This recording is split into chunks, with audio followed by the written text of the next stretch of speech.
ओम नमो भगवते वासुदेवाय नमः।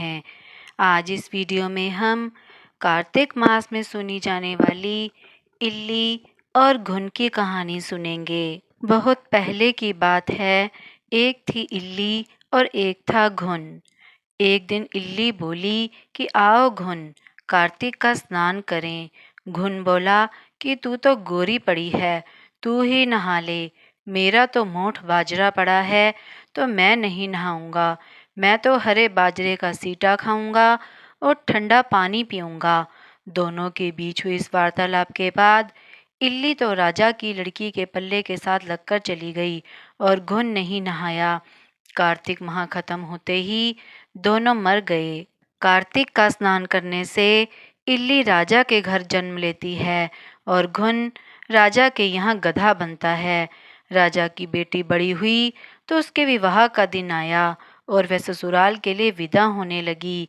विदा होने के समय अचानक ही बेटी की बैलगाड़ी रुक गई। तो राजा रानी दोनों बोले कि यह बैलगाड़ी क्यों रुक गई? बेटी, तुझे जो मांगना है मांग ले। लड़की बोली कि मुझे यह गधा चाहिए।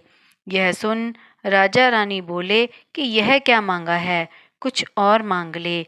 यह भी कोई मांगने की चीज़ है? लड़की अपनी बात पर अड़ गई और बोली कि मुझे तो यह गधा ही चाहिए। लड़की की बात सुन गधा फुदक फुदक कर भागने लगा और लड़की के साथ वह भी चला गया। महल जाकर लड़की ने उसे नीचे ही सीढ़ी से बांध दिया। एक दिन लड़की सीढ़ी से उतरने लगी तो गधे ने कहा कि ए सुंदरी, मुझे पानी पिला दे। तब लड़की बोली कि जब तुझे कहा था कि आ कार्तिक नहा ले, तब तूने मना कर दिया था। तूने कहा कि मैं तो बाजरा खाऊंगा और ठंडा पानी पीऊंगा। लड़की और गधे की वार्तालाप उसकी देवरानी जेठानी सुन रही थी। वह दोनों अपने देवर के पास गईं और बोली कि ये तुम किस जादूगरनी को ब्याह कर लाए हो? यह तो जानवरों से बात करती है। अपनी भाभीयों की बात सुनकर लड़का बोला कि मैं जब अपने कानों से सुनूंगा और आंखों से देखूंगा तब ही मानूंगा। अगले दिन वह सीढ़ी पर छिपकर बैठ गया। उसकी पत्नी आई और गधे ने उससे फिर वही बात कही, जिस पर रानी ने भी वही जवाब दिया। यह सब देख वह राजकुमार तलवार निकालकर सामने आया और बोला कि तुम जानवरों से कैसे बात कर सकती हो? बताओ कि तुम कौन हो? उसकी पत्नी ने उससे कहा कि औरत का भेद नहीं खोलना चाहिए, लेकिन वह अड़ा रहा कि नहीं, मैं तो सब जानकर ही रहूंगा।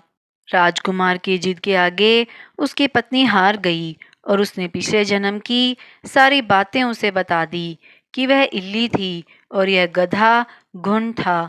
इसे मैंने कार्तिक नहाने की बात कही, लेकिन इसने मना कर दिया, जिसके परिणाम स्वरूप यह इस जन्म में गधा बन गया और मैं राजा के पल्ले से लगकर नहाई तो मैं राजकुमारी के रूप में पैदा हुई। इसलिए मैं तो इससे पिछले जन्म की बात कर रही थी। सारी बात सुनकर राजकुमार बोला कि क्या कार्तिक स्नान का इतना पुण्य मिलता है? रानी ने कहा कि हाँ, बहुत पुण्य मिलता है। अपनी पत्नी की सारी बातें सुन राजकुमार ने कहा कि यदि कार्तिक स्नान का इतना महत्व है, तब हम दोनों जोड़े से कार्तिक स्नान करेंगे और दान पुण्य भी करेंगे, ताकि आने वाले समय में हम सुखपूर्वक रह सकें।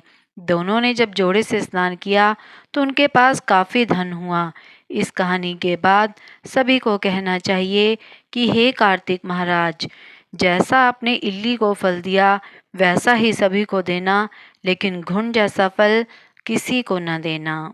अगर आपने अभी तक मेरे चैनल को सब्सक्राइब नहीं किया है तो आप मेरे चैनल को सब्सक्राइब करें, ताकि आपको मेरे आने वाली वीडियो की नोटिफिकेशंस मिलती रहें। आप मेरी वीडियो को ज़्यादा से ज़्यादा लाइक और शेयर करें।